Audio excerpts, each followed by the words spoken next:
After being away for several months, I returned home to a shock. The house where I grew up was on the market. This was the place filled with my childhood memories, and now it was being sold without my consent. My husband, Stephen, and my mother-in-law, Betty, had orchestrated this sale, both of them coming from modest backgrounds and seemingly indifferent to the emotional significance of my family home. To them, it was merely a financial opportunity.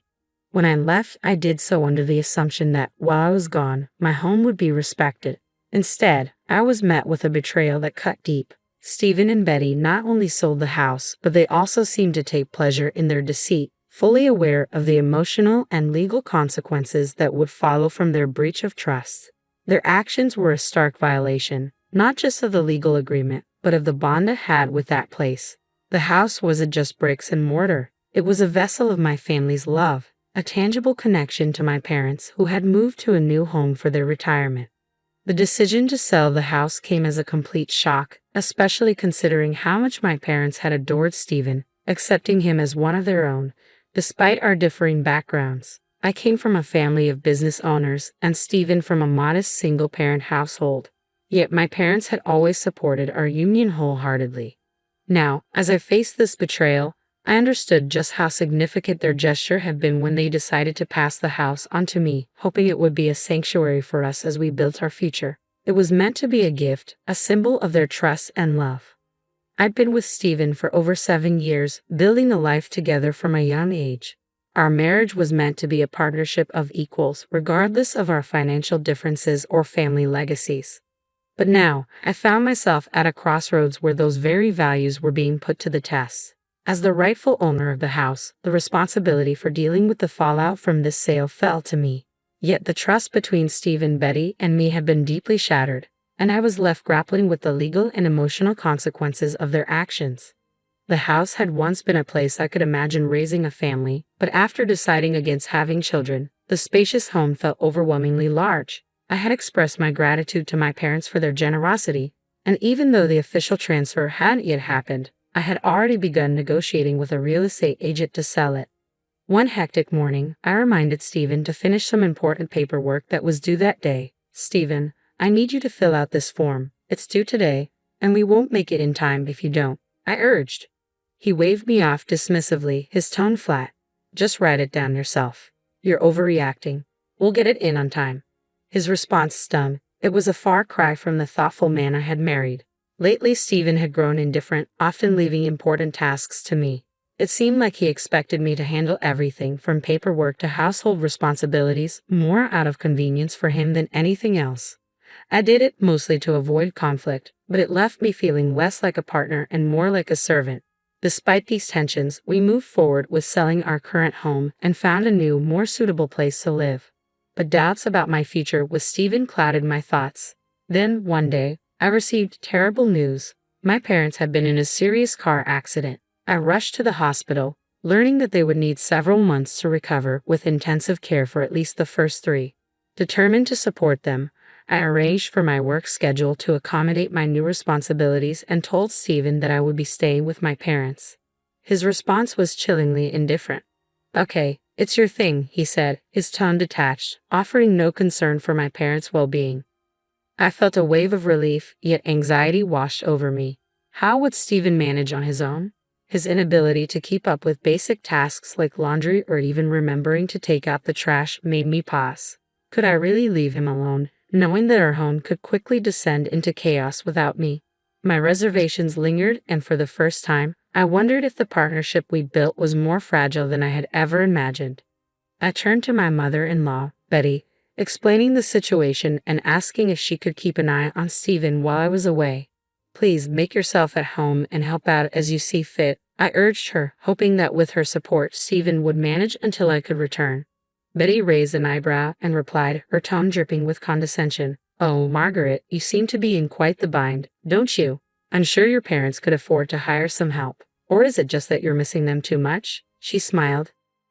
But it didn't reach her eyes. "Don't worry about Stephen. I'll take good care of him. You take all the time you need with your parents, even if it's more than 6 months," she added, her voice sweet but laced with sarcasm. It was clear she saw me as the woman who had taken her son away, and her words stung. I managed a strained, "Thank you," hiding the irritation that bubbled beneath the surface. At that moment, she was my only option to ensure Stephen had any supervision, so I did my best to swallow my frustration. With just the essentials packed, I hurried off to care for my recovering parents. The 6 months I spent with them flew by, a whirlwind of medical appointments and recovery efforts. My contact with Stephen during that time was minimal, but I knew my focus had to be on my parents. Once they were stable and no longer required my constant presence, I felt a mix of relief and readiness to return to my own life. Driving back home, the familiar sights of our town welcomed me, but as I approached our house, a cold sense of dread washed over me. A for sale sign stood prominently on the lawn. My heart raced as confusion and alarm gripped me. I immediately called Stephen, only to hear a casual chuckle on the other end. "I sold the house and moved back in with my parents," he said nonchalantly. "I took care of everything while you were gone." His words, devoid of warmth or regret, left me speechless. None of it made sense. I drove straight to my in-laws' house, just 10 minutes away, my mind reeling. The first shock was the sight of my belongings piled up on their front porch. As I processed this, a contractor arrived, rang the doorbell, exchanged some paperwork with Betty, and began loading my things into his truck. Stephen appeared soon after, and both he and Betty looked unusually upbeat, dressed in fancy clothes and standing near a new, sleek car. The scene was unsettling, like something out of a nightmare, and the realization hit me like a cold wave. I was no longer a part of the life I thought I was coming back to. The scene before me felt surreal, like something out of a nightmare. Stephen and Betty were counting a stack of money, their faces gleaming with satisfaction. I stood frozen, a mix of shock and anger flooding through me as I confronted Betty. "What is going on here?" I demanded, my voice shaking. Betty scoffed dismissively, barely looking up from the money. "I cleared out all that clutter from the house for you," she said, her tone dripping with contempt. "You never knew how to manage your stuff, being too well off and all." Her words stung, but she didn't stop there. "You've been such a negligent wife, putting your parents before your husband. I feel sorry for Stephen, having to deal with a wife like you. That's why I even told him to divorce you." Stephen, standing beside her, met my gaze coldly. "The house is now legally in your name," he said matter-of-factly, "so Betty and I decided it was time to sell it. You told me I could do whatever I wanted. I did just that." He handed me the contract with the real estate company, signed about a month ago, as if it was a final victory. Betty flashed a condescending smile, her smugness clear as she relished in her perceived triumph. The betrayal hit me like a wave, not just the loss of the house, but the fact that the people I trusted most had orchestrated it all. The weight of their actions was suffocating, and I struggled to steady my breath. Despite my inner turmoil, I managed to collect my thoughts and face Betty, my voice steady but firm. "But the house should already be under contract with another agency, right? And if it's my house, any contract without my signature is invalid. You did this without my permission, and now you've breached the contract. The real estate company will demand compensation." Betty's response was a shrug, as though my concerns were beneath her. "I heard from Stephen that it was you who dealt with another agency without consulting my son. Not my problem. I simply did what you usually do, handling things independently." Her indifference to the legality of her actions was infuriating. "So, if there's compensation to be paid, it should be you, not me. It's your own house," she added, her tone dismissive. I turned to Stephen, hoping for some sign of understanding or support, but his expression mirrored his mother's, a cruel, sarcastic smile playing at the corners of his mouth. Finally, he spoke. "This day has come," he said, his voice cold. "This is revenge, you know." His words hit me harder than anything else. "You've always mocked me for being poor," he continued, bitterness lacing his tone. "I've always felt like an outsider in your family with its different standards and values. You and your parents probably found it amusing. Being poor isn't funny, is it? Now I'll show you what money can do." His voice grew more venomous. "I'm not going to let you be the only one with a comfortable life." He reached into his bag and pulled out the divorce papers, already filled out, except for my signature. "You'll sign these, and this will all be over," he said, as if he had won.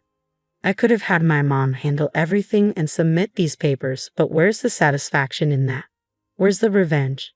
The situation had escalated so dramatically it felt almost like a scene from a movie, one where the tables turn in the most dramatic fashion.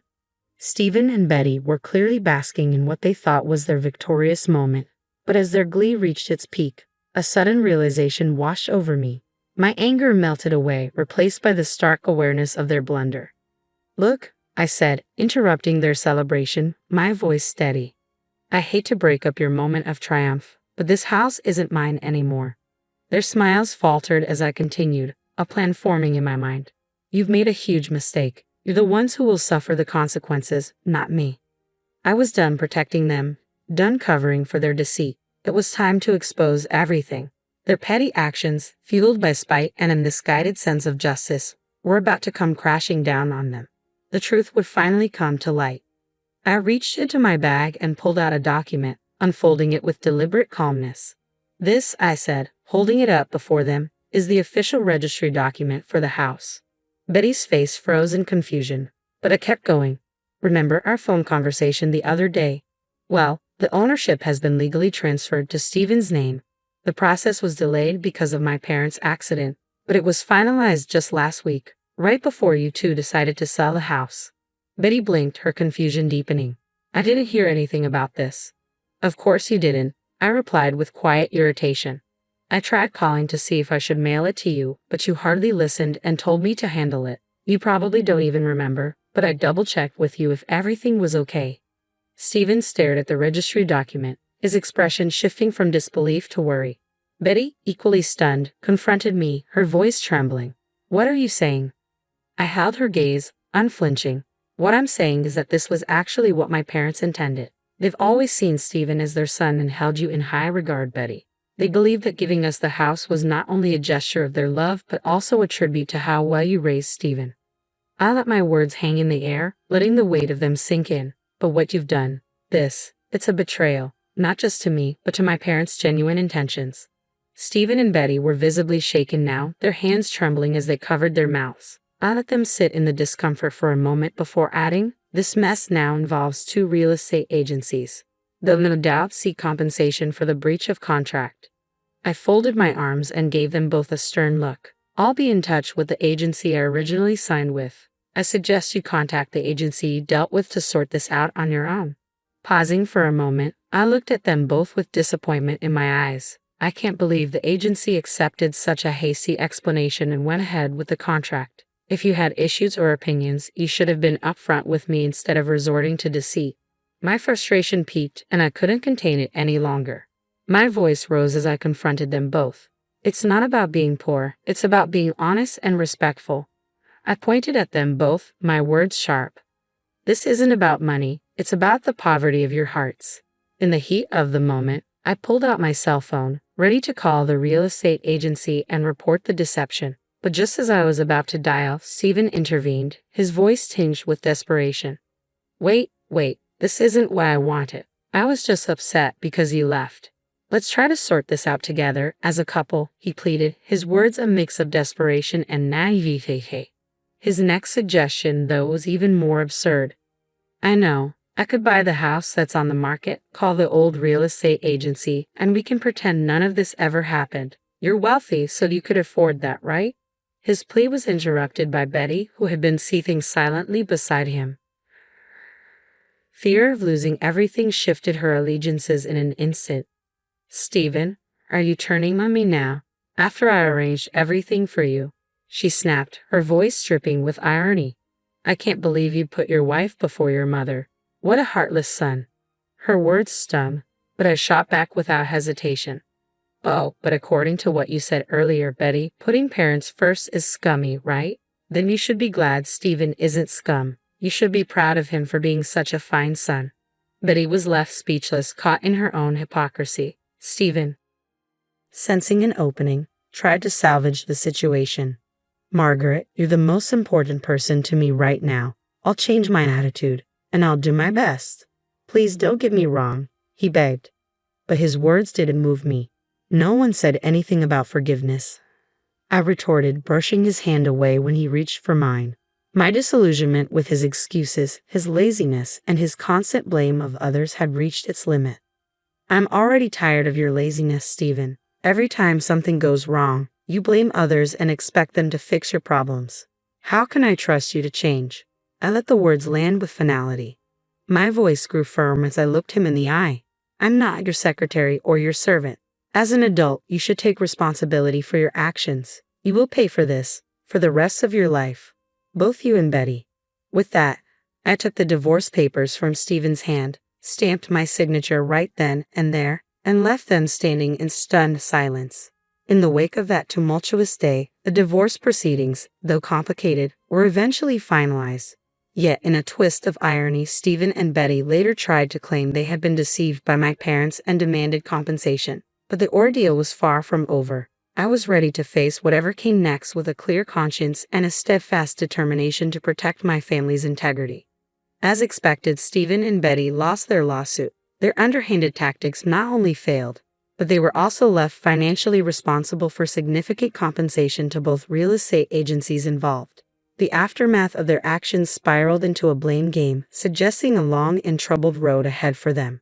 Meanwhile, my employer had arranged for me to work remotely, allowing me to stay with my parents during their recovery. Returning to their place has been grounding. Each day, we navigate their rehabilitation together, sharing small but meaningful gestures of care. "Your bath is ready," my father says, his voice warm. "Thank you," I reply. "I'll wash the dishes so you can relax first. You must be tired after today's rehab." "No, you first, Margaret," he insists. "I'll clean the tub later. Take a moment for yourself." Living with them again, I see the unwavering support they have for each other, even as they continue to recover from the accident. It's in these quiet, everyday interactions that I've come to realize what was fundamentally absent in my marriage to Stephen: mutual respect and consideration. Initially, the divorce brought a wave of sadness and frustration, but watching my parents, I understand more clearly what a loving, supportive relationship looks like. I've learned valuable lessons about respect, communication, and the kind of partnership I desire. If I ever decide to open my heart again, I'll be much more cautious, armed with the insights gained from this ordeal. I'm determined not to cause any more worry for my mom and dad.